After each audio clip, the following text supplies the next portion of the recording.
Let's talk Dr. Stone. The anime just came out for Dr. Stone. It's got one episode by the time I'm recording this video, and I just kind of wanted to really talk about both the anime and the manga. I'm gonna start with the anime though, so if you're not reading the manga, you're not in any danger until I say so. I'll be sure to inform you when I switch over to manga content so you can leave if you don't want to be spoiled. So without further ado, let's get into the anime of Dr. Stone. The first thing that I want to bring up are the designs that are being used in the anime of Dr. Stone for each character, like Senku, Taiju, Yuzuriha. Eventually we're gonna get more characters that haven't really been talked about in the episodes yet. Well, apart from Tsukasa, I believe his name has been brought up and you see him in the opening and so on and so forth. But yes, in general, I just want to kind of talk about the designs because compared to the manga, they look really good. Like most of the designs in the anime of Dr. Stone look really good, and that is something that I'm really happy about because oftentimes when you have an adaptation by, a studio that maybe isn't as well known for good adaptations. Now, I'm not really sure how TMS Entertainment goes when it comes to their adaptations. I've never really seen any other show that's made by them, which is obviously why before I saw any designs or anything, I was kind of half worried that maybe some of the designs were going to be really off. But as it looks right now, most of the designs are spot on. If you're another manga reader, you'll know what I mean. Like most of them look completely fine, like they're really good. The one design that I'm really iffy about, and when I say iffy, I mean this is very much a nitpick from me as a manga reader. If you're an anime only, this design issue is probably not even gonna be noticeable at all, and that is Senku, the main character. The reason why I think his design is really iffy or kind of off compared to the manga is mostly his hair. It looks really weird, and it's not even necessarily the green to blonde ratio. It's more to do with just how it's designed rather than how it's colored. I mean, the coloring is a little bit weird, or well, I mean, it has the right colors, but it's designed very oddly. But that's not really my main issue. My main issue with Senku's hair is it's mainly how the spikes are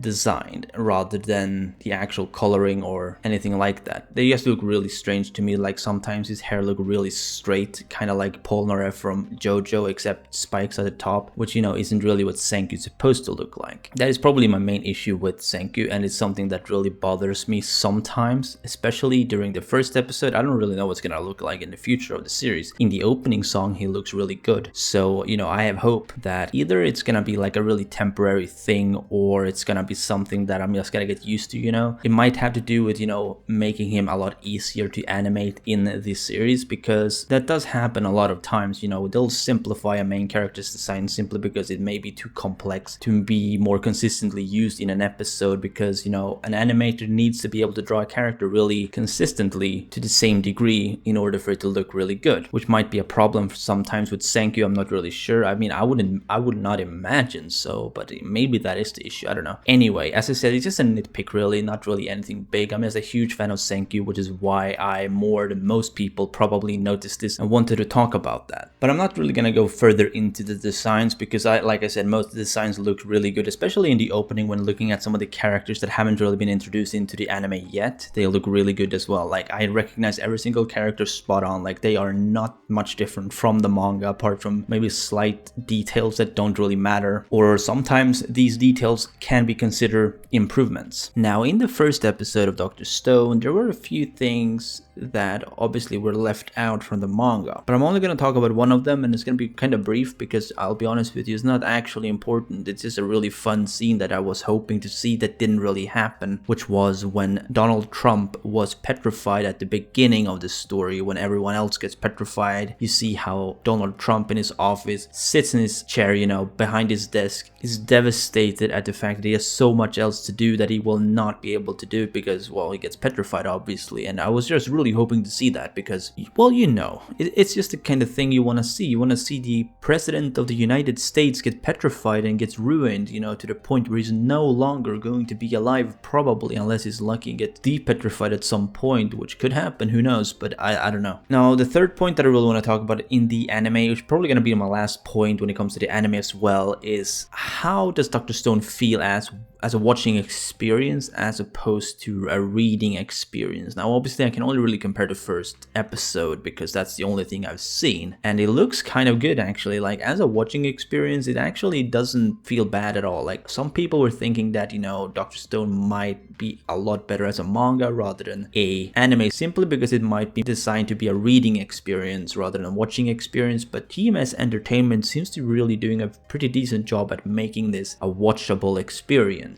I probably said watch and experience a lot now, but hey, that's just how it is. But yeah, like I don't really notice any issues when like watching this episode. Like I can follow through. I really like this sort of time lapse they had at the very end of the episode when we see how a lot of time is passing. I think we're gonna have a lot of that actually because, well, this isn't really a spoiler, but you're gonna get some of that again. And I can understand why they're doing it, because sometimes the pacing looks really weird and they just want to make sense of it all. And obviously having time lapses isn't really a bad thing as long as they're putting it at the right time rather than misplacing a time lapse where it doesn't need to be one, which I really hope they succeed in doing. Like having it at the end of the episode like they did in this episode is something that I can see happening again, honestly, but they might change that up just to not have things be too repetitive as well. So I guess we'll see as how that goes, huh? But yeah, like it's a really good watching experience. Like I still prefer reading it, but at the same time as a watching experience it is really good. Now I'm going to go over to talking about the manga, so if you're only watching the anime, this is your cue to leave.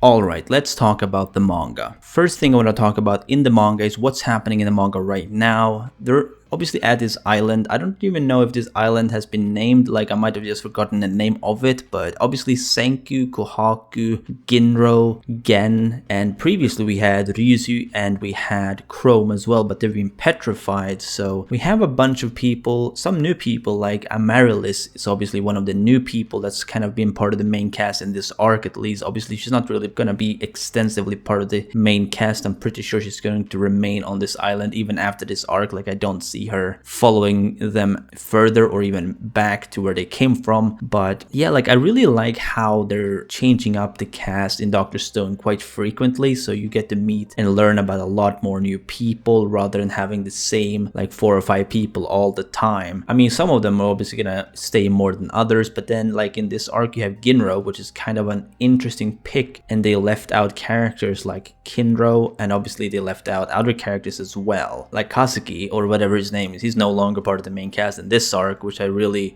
found interesting. I mean, he's like a craftsman. It makes sense for him to stay behind, right? Hey, that's just what I mean. Like I really like how they're just picking a new cast, at least to a degree, every single arc. Like you have Ryuzu last arc, who was obviously a really big deal. This arc doesn't really seem to be that significant, simply because he has been petrified along with Chrome. Now the fact that Chrome was petrified is really something that I want to get into later, but first of all, let's just talk about, you know, plot wise what's happening in this arc, because Kohaku and Ginro seems to be in a state right now where they are posing as, you know, women. They're gonna be, I guess, selected to some sort of ceremony, whatever, you know. And they're obviously doing this because they want to get closer to the petrification ray, which this girl seems to have. Now, we don't really know if they have like the full-scale weapon or if they're limited to this small-scale sort of weapon that they're actually been seen using, because it obviously isn't as big as what did, you know, petrify the entire planet. And that is something that I found really interesting, how they have a really small-scale weapon of that. I really wonder if that is actually going to be something that's going to be brought up, and, you know, we might actually find out, you know, how they got that, and will that lead us to like the really big one, the one that petrified the whole planet. Maybe they have the whole planet one, who knows? I mean, I don't think so. It feels like way too close, because the big explosion that initially happened was in South America. They're nowhere near South America right now, right? Like I can't imagine they are. Like they're pretty fucking close to where, you know, their home is. So I just wonder, you know, where that's gonna lead. I mean, in the latest chapter, which I believe was 112, we did see Kohaku looking up at the treetops and she saw something. We don't really know what she saw, but she's seen something that is going to lead them to victory according to her, and I'm really hyped to see what that is. And at the same time, we obviously have Senku again and the others, you know, building drones in order to scout, I guess, and all that kind of stuff, and they're gonna help Kohaku from a distance, which, you know, I really like the sense of this arc. Like I really like how it's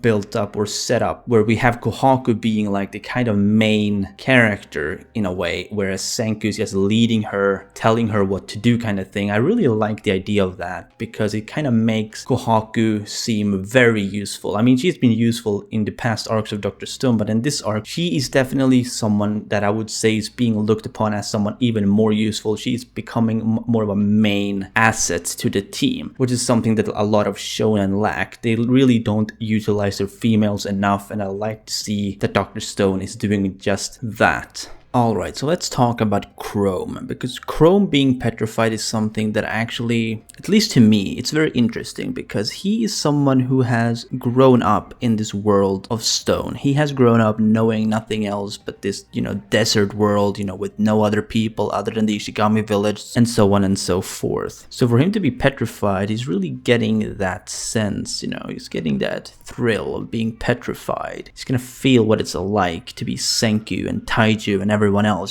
he's gonna feel what they went through. Now, he's not gonna know anything about the past world, of course, but just the fact that he knows about this petrification event, this feeling, it is going to definitely change him. Now, design-wise, he is going to change as well, because remember, his head was taken off. So when they put his head back together, now I don't know for sure, but I think that he is going to have a black marking around his neck when they piece his head together, because his head was kind of like knocked off, right? So his neck is gonna be like cut in half. So he's gonna get like those black lines around his neck, probably much like Senku's black lines on his face, and a lot of people have black markings that have been depetrified as well, probably due to cracks on the stone. So I think that is something that we probably will see on Chrome, which is going to make him a little bit different. I mean, it's just not going to be like a huge difference in design, but it's going to be something that's quite interesting because it is going to make him look a lot more like an important character, someone that isn't just a normal dude, Anyway, that has been me talking about Dr. Stone. I hope you liked this video. I just wanted to kind of like ramble or just, have a loose discussion about Dr. Stone really, and I figured why not have like an anime section and then follow up with the manga section of the video,